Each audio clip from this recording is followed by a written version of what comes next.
तो अभी दो इलस्ट्रेशन देखे जिसमें हमने इक्वेशंस से ग्राफ ड्रॉ किया था।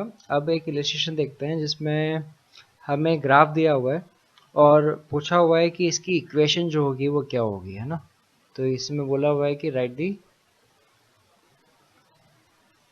इक्वेशन। इक्वेशन जो है वो क्या होगी, है ना। तो अब देखिए इक्वेशंस कैसे यहाँ से लिखी जाएगी। तो हमने कहा कि यहाँ पर जो इक्वेशन है, ओके, उसके लिए हमें चाहिए एक तो स्लोप और दूसरा इंटरसेप्ट। तो हमने कहा कि ये वाला जो पोर्शन होता है दैट इज इंटरसेप्ट। ओके, तो यहाँ पे हमारे पास c की वैल्यू जो है वो हमें दी हुई है गिवन 3। अच्छा स्लोप, तो अगर यहाँ से देखिए स्लोप, देखिए यहाँ पे एंगल दिया हुआ है 30। ओके, तो यहाँ पे एंगल अगर 30 है तो m इज इक्वल टू यहाँ से आएगा 10 थीटा। थीटा की वैल्यू जो है वो हमें 30 दी हुई है और 10 30 की वैल्यू होती है 1/√3। ओके, तो इक्वेशन आएगी y is equal to M X plus C, m की वैल्यू 1/√3x प्लस 3। ये हमारे पास इक्वेशन आई। इसे सिंप्लीफाई कर दे तो इस तरीके से भी लिख सकते हैं, √3y is equal to X plus 3√3। ओके, तो अगर इस इक्वेशन को लिखा जाएगा, सॉरी ग्राफ को अगर लिखा जाएगा तो इसलिए इस तरीके से लिखा जाएगा। ओके, अच्छा इसमें अभी एंगल दिया हुआ था तो हमने स्लोप डायरेक्ट निकाल लिया, है ना। तो इसमें एक वैरायटी और ला सकते हैं हम कि अगर हम ये कहें कि हमें एंगल नहीं दिया हो तो इसी में थोड़ा चेंज करते हैं। इसको मैं नंबर देता हूँ, नए जो है उसको मैं नंबर देता हूँ 4। ओके, और उसके अंदर मैं चेंज क्या कर रहा हूँ, देखिए एंगल जो है वो हम हटा देते हैं कि एज्यूम कीजिए कि एंगल नहीं दिया हुआ और ये कोऑर्डिनेट ही दिया हुआ है। जैसे कि कोऑर्डिनेट हमें दिया हुआ है कुछ 4 and 0। ओके, एंगल नहीं दिया हुआ, एक कोऑर्डिनेट ये दिया हुआ है, एक कोऑर्डिनेट ये दिया हुआ है, ये पॉइंट ए और ये पॉइंट बी। ओके, अब ये जो फोर्थ एग्जांपल है उसमें पूछा हुआ है कि इक्वेशन क्या होगी।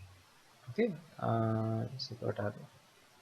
अब इसमें है कि हमें जो इक्वेशन है वो क्या होगी। तो देखिए अब इस केस के लिए भी देखिए तो इंटरसेप्ट तो अभी भी वही है, यानी इंटरसेप्ट जो हमें मिलेगा वो 3 मिलेगा।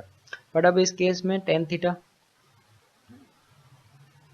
वो कहाँ से आए, क्योंकि थीटा तो दिया हुआ ही नहीं है। तो अब थीटा जो है वो हम ट्राइंगल की प्रॉपर्टी से निकाल सकते हैं।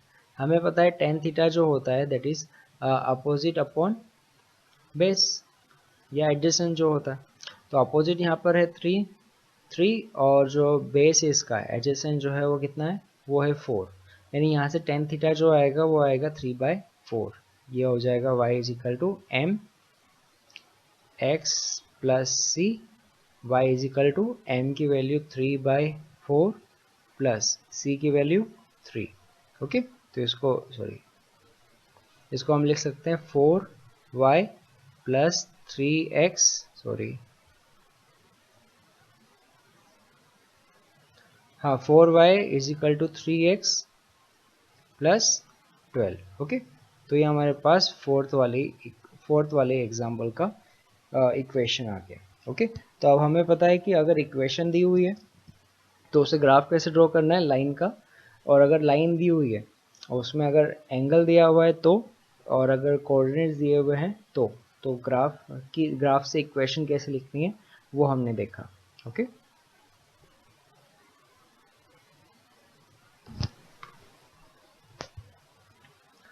तो स्टूडेंट्स लास्ट सेक्शन के अंदर हमने लाइन का ग्राफ स्टडी किया। हमने वहाँ देखा कि जब लाइन की कोई इक्वेशन दी है तो उसे ग्राफ कैसे ड्रॉ करना है, और ग्राफ दिया हुआ है तो उसे लाइन कैसे ड्रॉ करनी है। तो वो कॉमनली जो है वो फिजिक्स के कई सेक्शन में यूज होगा। उसमें सेकेंड ग्राफ जो है जो मोस्ट इम्पोर्टेंट है वो भी है पैराबोला। ओके, पैराबोला जो है ये नॉर्मली जो हमारे पास क्वाड्रेटिक इक्वेशन जो होती है ना, उनके लिए ड्रॉ होता है। तो देखिए सिंपल सी आइडेंटिफिकेशन है, अगर आपके पास जो इक्वेशन है वो अगर लीनियर इक्वेशन है ना, हमने कहा था ना, अगर हमने कहा था कि ax plus B Y plus C, अगर इस फॉर्म के अंदर अगर कोई इक्वेशन दी हुई है तो ये इक्वेशन जो होती है वो लाइन को रिप्रेजेंट करती है। बट अगर आपके पास जो x है और y है उसकी पावर जो है वो सिंगल नहीं है, तो उस कंडीशन पे हमारे पास दूसरे ऑप्शन आते हैं। तो देखिए आगे बढ़ने से पहले मैं वो चीज़ बता देता हूँ तुम्हें। अगर x और y दोनों की पावर अगर सिंगल है, 1 है, तो उस कंडीशन पे वो लाइन को रिप्रेजेंट करते हैं। इन केस अगर x या y दोनों में से किसी एक की पावर जो है वो 2 है, तो वो एक क्वाड्रेटिक इक्वेशन होती है।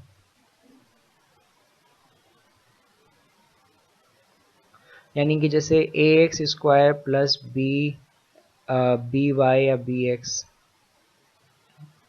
बी वाई प्लस सी, ऐसा कुछ हो, या फिर कुछ ऐसा हो कि A Y square plus B X plus C is equal to 0। अब इसमें देखिए यहाँ पर एक्स स्क्वायर की पावर 2 है, वाई की पावर 1 है, यहाँ पे वाई की पावर 2 है और एक्स की पावर 1 है।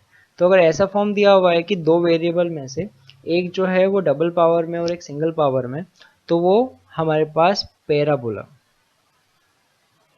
पैराबोला रिप्रेजेंट करता है ना। अच्छा, इसमें ये फर्स्ट केस हुआ, ये सेकंड केस हुआ। इसमें थर्ड केस ये हो सकता है कि अगर x और y दोनों की ही पावर अगर 2 हो, तो अगर कुछ ऐसा हो कि X square Y square is equal to कुछ कांस्टेंट दिया हुआ है, तो अब देखिए यहाँ पर x की पावर भी 1 है, सॉरी 2 है, और y की पावर भी 2 है। तो उस केस में जब x और y दोनों की ही पावर 2 हो, तो वो पैराबोला नहीं होता। और अगर इन दोनों के कोफिशिएंट जो है वो सेम है, तो वो एक सर्कल रिप्रेजेंट करता है ना। इसको अभी हम आगे देखेंगे। और फोर्थ एक और केस होता है जो मैं तुम्हें यही बता देता हूँ।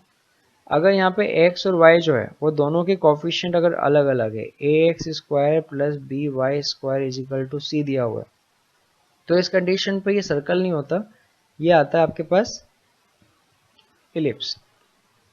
ओके, तो ये चार ग्राफ जो है वो हमें कॉमनली यूज होंगे। तो हमें इक्वेशन देखकर जो है वो ग्राफ का आइडिया हो जाएगा।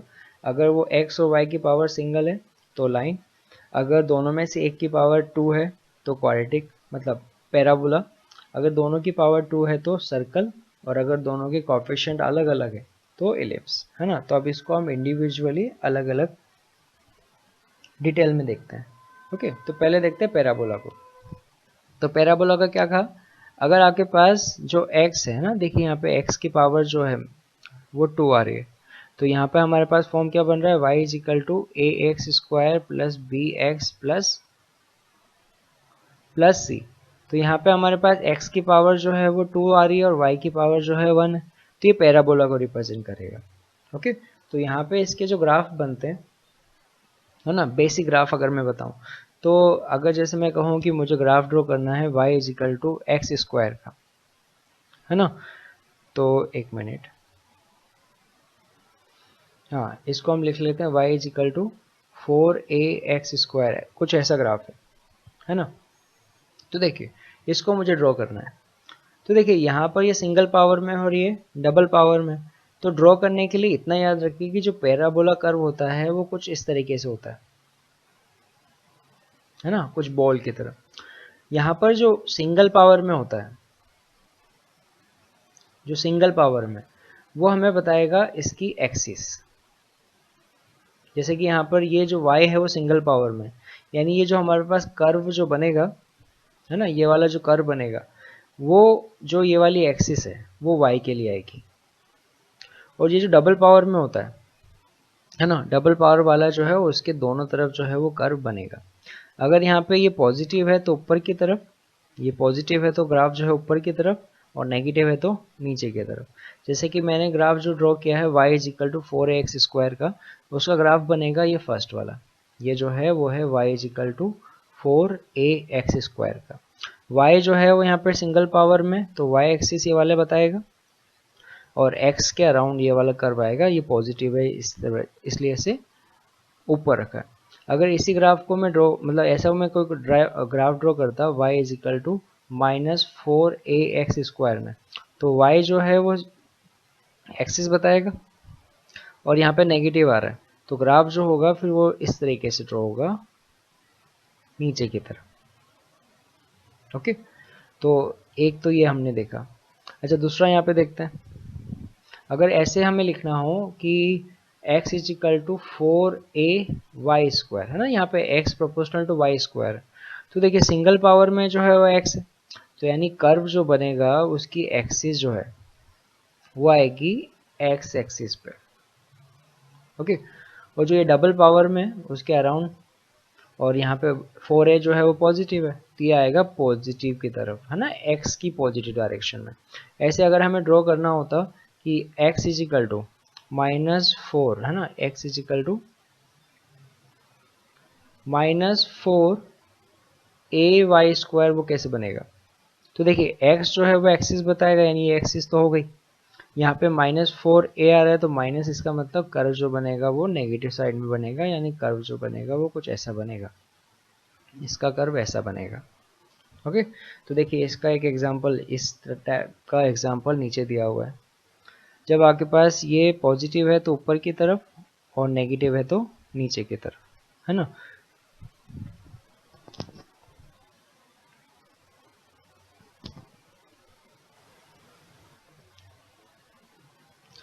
तो अभी हमने 4 जो बेसिक कर्व देखे उनको यहाँ पर दोबारा देख लेते हैं। देखिए, तो 4 पॉसिबिलिटीज है यहाँ पे। पहली possibility y is equal to 4ax², दूसरी y is equal to -4ax²। Okay, third जो है y is equal to, sorry, x में x is equal to 4ay², और फोर्थ है x is equal to -4ay²। Okay, तो सभी के अंदर कर्व तो सेम बनेंगे, बट उनके ओरिएंटेशन जो है वो अलग अलग आएंगे। तो कैसे बताया अभी देखिए,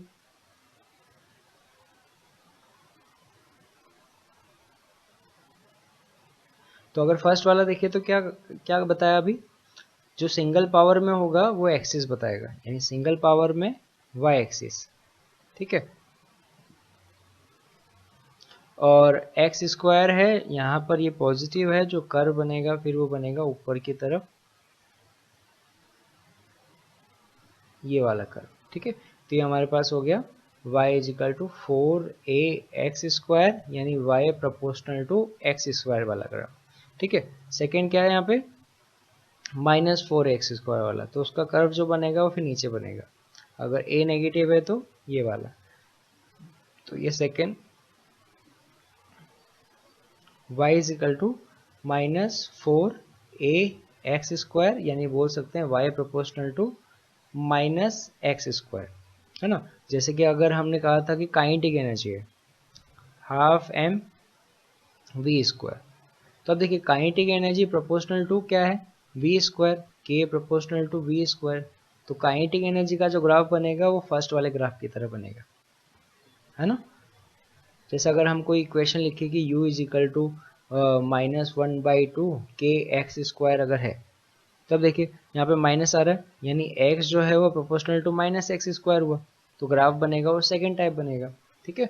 तो इस तरीके से हम रिलेशन देख के ग्राफ ड्रॉ कर सकते हैं। तो पैराबोलिक ग्राफ में दो ऑप्शन तो ये हुए। अच्छा, अब थर्ड देखें। थर्ड के लिए x is equal to 4a positive और y², तो ये हमें ग्राफ मिलेगा वो कुछ इस तरीके का मिलेगा, है ना। ये हमारे पास हुआ थर्ड वाला graph, x is equal to 4ay², यानी कि ये वाला ग्राफ है वो हुआ जिसमें x प्रोपोर्शनल टू y² होगा। अच्छा, इसमें फोर्थ ग्राफ कुछ ऐसा आएगा। ओके, ये वाला फोर्थ ग्राफ जो हमारे पास है x इज इक्वल टू